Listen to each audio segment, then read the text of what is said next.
마태복음 6장 16절부터 24절까지입니다. 우리 함께 읽겠습니다. 금식할 때에 너희는 외식하는 자들과 같이 슬픈 기색을 보이지 말라. 그들은 금식하는 것을 사람에게 보이려고 얼굴을 흉하게 하느니라. 내가 진실로 너희에게 이르노니 그들은 자기 상을 이미 받았느니라. 너는 금식할 때에 머리에 기름을 바르고 얼굴을 씻으라. 이는 금식하는 자로 사람에게 보이지 않고 오직 은밀한 중에 계신 네 아버지께 보이게 하려 함이라. 은밀한 중에 보시는 네 아버지께서 갚으시리라.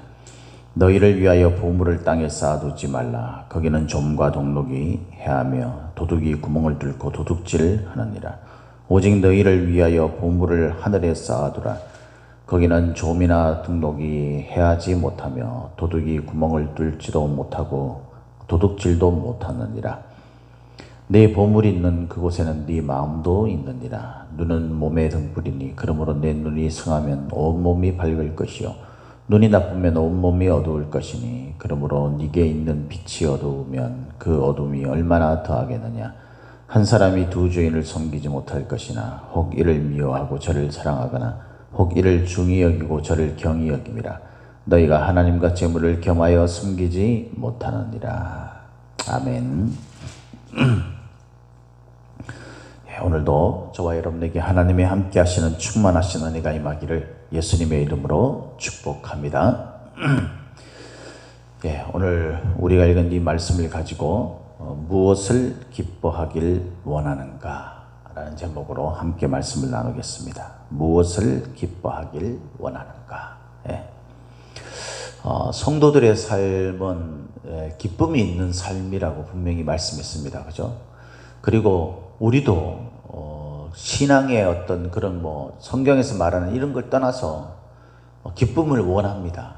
세상 살면서 자신의 삶에 기쁨이 있고 그로 인해서 또 마음의 즐거움과 평안이 임하는 그런 일을 싫어할 사람은 세상에 아무도 없습니다. 싫어하는 정도뿐만 아니라 사람들은 적극적으로 그것을 자신의 삶에 있기를 소원하면서 그걸 얻기 위해서 나름 이 방법 저 방법 애를 쓰면서 살아가죠. 그래서 저와 여러분들의 삶에 하나님이 약속하신 이 기쁨이라는 이 주제에 대해서 적용하면서 또 그것을 누리며 사는 것은 우리들의 최고의 관심사고 굉장히 중요한 문제라고 스스로 느끼죠. 오늘 우리가 읽은 이 본문 말씀에는 이제 그 신앙의 3대 그 율법적 덕목 가운데 하나인 이제 마지막 세 번째 금식에 관한 이야기가 나옵니다. 금식을 하는 이유는요, 다른 게 아니죠. 우리가 이 성경에서 그 구약적 의미나 또 신약적 의미가 다 그 금식이라는 것은 자신이 그 일용할 양식조차 먹을 수 없는 존재라는 사실에 대해서 하나님 앞에 인정하는 거예요. 그러니까 그 곡기를 끊고, 그죠? 내가 세상에 나를 위해서 가장 기본적인 그런 어떤 그 체험, 그것이라고 말할 수 있는 그 먹는, 그래서 그 먹음으로 인해서 내가 생명을 유지하게 되고, 이렇게 되잖아요. 근데 그것조차 내가 하나님 앞에서 받을 수 없는 존재라는 것을 인정하는 거예요. 시인하는 거예요. 이게 금식이라는 것은 사실. 그래서 구약에서는 이 금식을 하나님의 낯을 향하는 그런 어떤 태도로 그렇게 인정을 하죠. 그러니까 이 금식을 잘하는 사람들은 하나님 앞에서 자신이 얼마나 부족하고 연약한 자인지를 깨닫고 그 하나님의 도움을 받아야만 살아갈 수밖에 없는 존재라는 것을 인정하는 동시에, 그래서 하나님을 향해서 내가 정말 그 하나님의 낯을 향해서 간절하게 열망하고 향하고 있다라는 그런 것을 말해주는, 그것이 바로 사실 이 금식의 의미이지 않습니까? 그런데 이 금식을 하면서 오늘 본문에는 분명히 잘못된 금식의 이유를 사람들에게 보이려고 라고 그렇게 설명하고 있습니다. 그러니까 우리가 사람들한테 보이는 것이 어제도 말씀드렸다시피 나쁜 건 절대 아니죠. 사람들에게 우리가 보여야 하고, 그죠?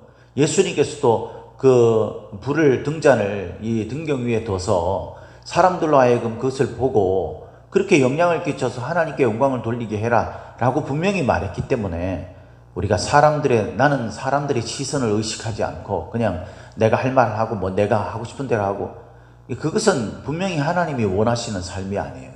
하나님은 사람들에게 우리의 모습을 잘 보여줘야 하고 또 그들로 하여금 우리가 선한 평가를 받도록 그렇게 애쓰고 노력해야 될 것에서 분명히 말씀하고 있습니다. 그럼에도 불구하고 그 사람에게 보이려는 것이 우리의 선한 모습이나 또는 금식의 이유가 된다면 이것은 위선적인 것이다 라고 이야기합니다. 잘못된 것이 껍데기만 있는 것이죠.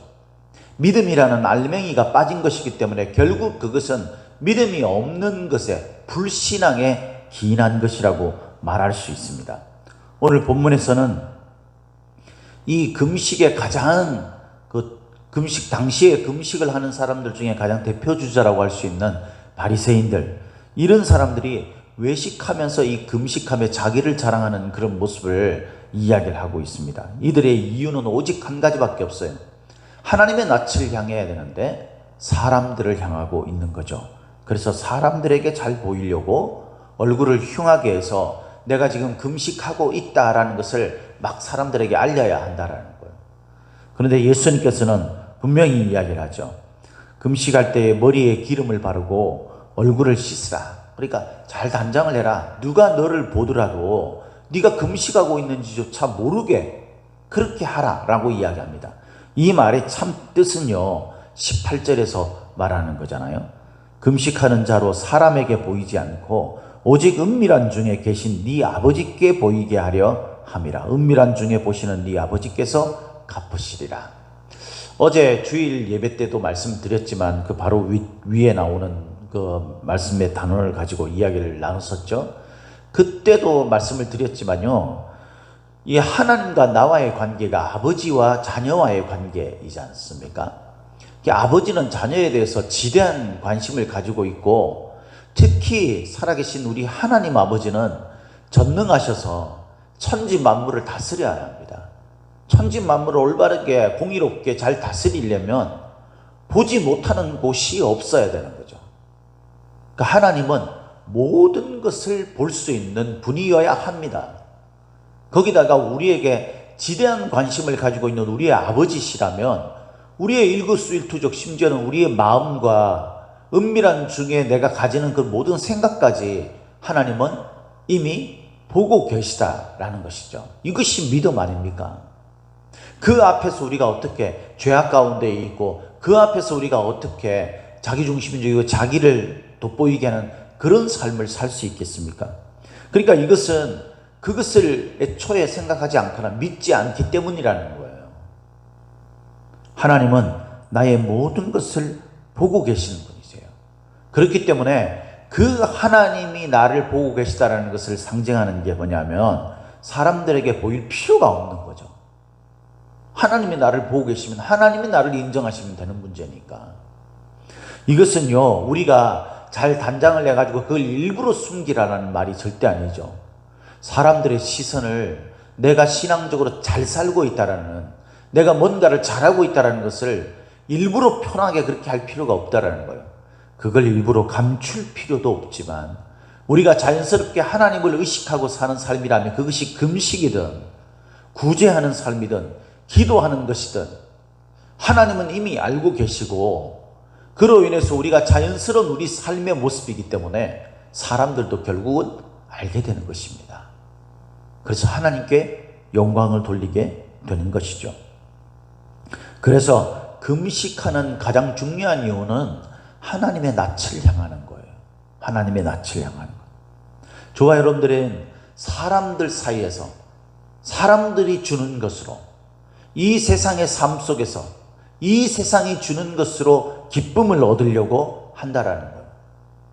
우리의 관심, 그것은 그 기쁨을 얻는, 내가 세상 속에서 기쁨을 얻는 거기에서 우리가 우리의 관심을 가지려고 한다라는 것입니다. 그러나 오늘 성경 예수님께서는 저와 여러분들에게 분명히 말하고 있습니다. 너의 기쁨과 너의 관심이 세상으로부터 있어서는 안 된다라는 것이죠. 그것을 세상에서 찾으려고 해서는 안 된다라는 거예요. 그것을 좀 더 극대화하고 강화시켜서 말씀하는 것이 바로 보물을 하늘에 쌓아두지 말라는, 하늘에 쌓아두라라는 말입니다. 그죠? 보물은 우리가 생각할 때 가장 중요하고 좋은 것입니다. 가장 귀하다고 느끼는 것을 보물이라고 말하지 않습니까? 그 보물은 저와 여러분들에게 있어서 무엇입니까? 19절에 보니까 이렇게 이야기합니다. 너희를 위하여 보물을 땅에 쌓아두지 말라. 거기는 좀과 동록이 해하며 도둑이 구멍을 뚫고 도둑질하는, 좀이든지 동록이든지 또 도둑이든지 이 모든 것들은 뭡니까? 악한 마귀를 상징해서 말하는 거죠. 그것들이 와서 빼앗아 간다라는 거예요. 없애버리게 된다는 겁니다. 그러니까 땅에 쌓아두지 말라라는 이 말은요, 이 보물이 땅에서 보물이 되지 않게 하라라는 의미래요. 그런 언어 유희 같은 거랍니다. 이걸 직역을 하면 보물을 땅에서 보물되게 하지 말라라는 뜻이에요. 그러니까 진짜 가치 있고 의미 있는 것이 그저 땅에서만 되는 것이 되지 않게 하라라는 겁니다. 왜냐하면 땅에서는 내가 가진 그 보물이 사라지기 때문에. 그런 점에서 생각해 보면 이 보물이라는 것은 단순히 금은 보화만을 말하는 게 아니라 내가 사람들에게 어떻게 평가받아지는가라는 것도 될 수 있는 거죠. 평가라는 것은 분명히 보물과 같은 거예요. 하나님께서도 우리를 평가하시니까, 심판하시니까. 그러니까 그것은 보물입니다. 보물. 우리가 하나님 앞에나 사람 앞에서나 어떻게 가치 있는 존재로, 얼마나 정직하고 신실한 존재로 그렇게 인정받는 것, 그것은요 분명히 우리의 기쁨이고 우리의 관심이고, 그래서 우리에게는 보물과 같은 거죠. 내가 사람들에게 인정받는 게 이게 얼마나 귀한 겁니까? 그런데 여러분, 그것이 땅에서 보물이 되지 않게 하라는 거예요. 내가 세상 사람들에게만 그것이 인정되어지는 것을 기쁨으로 삼는다면 그건 잘못된 것이라는 겁니다. 앞서 이야기한 대로 우리가 사람들에게든 하나님에게든 동일하게 인정받는 사람이 되어야 되는 거예요. 우리가 하나님에게 인정을 받게 되면 사람들은 하나님께서 인정하시는 것이 정직하고 신실한 것일 수밖에 없기 때문에 결국 신실하게 인정을 받는다라는 것입니다. 그래서 여러분, 세상에서 우리가 어떤 사람들에게 인정받는 것, 이런 것들은 결국 악한 마귀에 의해서 그것이 무너지게 되거나, 아니면 이 세상은 하나님 앞에 심판받아서 결국 멸망할 거리가 된다면 그것은 사라질 수밖에 없는 것이 되는 것입니다. 그래서 우리가 가장 귀하게 생각하는 우리의 존재 가치, 내가 어떤 사람들에게 중요한 의미로 평가받는가, 이것을 하늘에 쌓아둬야 한다. 하나님께 인정받도록 해야 한다라는 것을 말하는 것입니다. 그곳에서는 악한 마귀가 무너뜨리거나 하나님 앞에 심판받아서 사라지게 되는 그런 곳이 아니라, 하나님께서 존재하시는 한 그곳에는 영원히 그 보물이 존재하기 때문에 그렇습니다. 그러면서 이제 오늘 말씀에서 결론적인 이야기를 합니다. 그러면 이 보물이 도대체 뭐냐? 우리가 금식하고 구제하고 기도하는 이것이 도대체 뭐냐? 이것은 바로 우리의 행위이지만 그 행위가 드러나는 본질이라고 말할 수 있는 마음과 생각인 것이다 라고 말하는 겁니다. 그래서 오늘 말씀에 이렇게 이야기합니다. 21절, 22절 이렇게 말하죠. 네 보물이 있는 그곳에는 네 마음도 있느니라. 눈은 몸의 등불이니 그러므로 내 눈이 성하면 온몸이 밝을 것이요 눈이 나쁘면 온몸이 어두울 것이니 그러므로 네게 있는 빛이 어두우면 그 어둠이 얼마나 더하겠느냐. 그러면서 24절에 이렇게 말하죠. 한 사람이 두 주인을 섬기지 못한다. 오직 이를 미워하고 저를 사랑하거나 혹 이를 중히 여기고 저를 경히 여깁니다. 너희가 하나님과 재물을 겸하여 섬기지 못하는. 우리가 얼핏 보기에는 이 보물이 바로 재물처럼 보여집니다. 그죠? 맞습니다. 사람들은요, 세상에서 재물이 굉장히 중요한 가치를 가지고 있는 것이라고 말합니다. 그리고 보물, 보석 이렇게 딱 이야기를 하면 바로 그것이 어떤 물질적인, 그죠? 그런 것을 말하죠. 좀 더 넓은 의미로 이야기한다면 부귀영화, 명예나 어떤 그런 것을 말하는, 우리의 자존감이나 이런 것들을 말하는 거죠. 이것들이 보물이라고 표현되어 있지만, 그러나 우리가 이것을, 말씀을 앞뒤 문맥을 잘 연결해서 우리가 이거 전체적인 의미를 우리가 보면서 생각하면, 이 보물은요 곧 우리의 마음이에요. 마음. 왜냐하면 보물이 있는 곳에, 우리가 귀하다고 생각하는 곳에는요 우리의 마음도 있다 그랬어요. 그렇죠 여러분?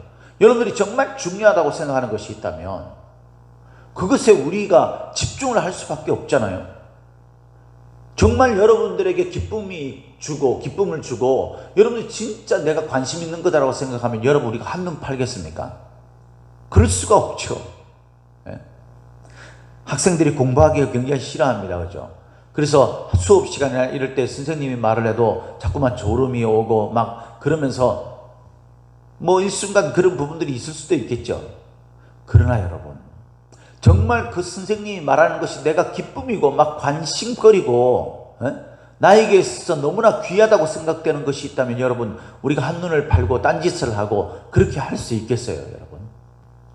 그것과 마찬가지로 우리가 하나님과 나와의 관계, 하나님의 낯을 향하는 것이 우리에게 가장 귀하고 가장 기쁨이 되고 가장 관심거리가 된다면, 그것이 나의 보석이 된다면, 가치 있는 것이 된다면 여러분 우리의 마음이 하나님을 향하지 않겠느냐?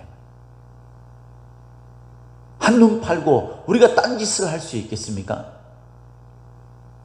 세상을 돌아보면 마치 아이들이 길을 가다가 엄마를 따라가면서도 그 아이 때는요 그냥 눈앞에 보이는 것만 관심이 있는 거죠. 그러니까 엄마가 귀하다라고는 생각을 하지만 내 눈에 보이지 않는 것에서부터 내 마음이 멀어지게 됩니다. 그래서 길 가다가 엄마를 잠시 보지 못하거나 손을 놓치게 되거나 이러면은 길 가다 자기 눈에 보이는 것에 관심을 가지게 되죠. 신앙이 어릴수록, 신앙이 없을수록 더 이렇게 되는 거예요. 그러다 보면은 길거리에 뭐 흥미로운 게 있으면 그게 관심 팔려서 엄마를 놓쳐버리게 되고 부모를 잃어버리게 되고 길을 잃어버리게 되는 그런 불행한 일이 일어나게 되는 거예요. 저와 여러분들의 마음에 무엇이 있느냐예요. 우리에게 무엇이 기쁨을 주느냐고, 그것을 끊임없이 우리가 질문을 던져야 하는 것입니다. 성도들의 삶에서 절대적인 기쁨이 뭡니까 여러분? 우리의 하나님이라고 우리가 진짜 그렇게 생각하고 있습니까? 혹시 여러분 우리가 하나님이라고 말은 하면서 마치 바리새인들과 이런 외식하는 자들과 같이 껍데기의 신앙만 가지고 있어서 말은 우리가 그렇게 하고 그렇게 예배를 드리면서 그것을 붙잡는 것처럼 보이지만 사람이 없거나 이럴 때는 전혀 하나님에 대해서도 바라보지 못하고 세상의 물질이나 세상의 취미나 게임이나 돈이나 스포츠나 레저나 사람들을 만나서 커피 마시고 수다 떠는 것이나 TV를 보는 것이나 이런 것이 여러분들의 기쁨이 되고 있지 않습니까?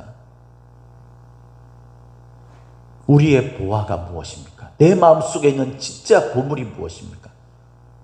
굳이 드러나지 않아도, 내가 그것을 일부러 말하지 않아도 내 관심이 온통 거기에 쏠려 있다는 것을 주변 사람들이 딱 봐도 알 수 있는 나의 가장 존귀하고 가치 있는 나의 보물, 나의 기쁨, 나의 관심이 무엇입니까? 그것이 바로 살아계신 하나님 우리 주 예수 그리스도이십니까? 그래서 주님의 말씀을 읽고 그 말씀대로 하나님 앞에 기도하며 그 말씀이 가르치는 대로 이 삶을 살아가는 것, 그것이 우리에게 있어서 가장 중요한 문제라고 느껴지고, 때로는 그것이 우리에게 기쁨이나 즐거움이 되지 않는다 할지라도 이것이 가장 가치 있는 보석 같은 것이기 때문에 우리가 그렇게 갈 수밖에 없고, 그리고 그렇게 감으로 말미암아서 우리에게 하나님이 주시는 기쁨이, 왜냐하면 내가 가장 관심 있는 것, 나에게 가장 기쁨을 주는 것이라고 생각하는 그것을 우리가 행하고 있기 때문에 기쁨을 마침내 누리게 되는 그런 것이 우리의 신앙생활이라고 생각하고 있습니까? 사랑하는 성도 여러분, 저와 여러분들의 삶에 무엇이 가장 큰 기쁨을 주고 있습니까?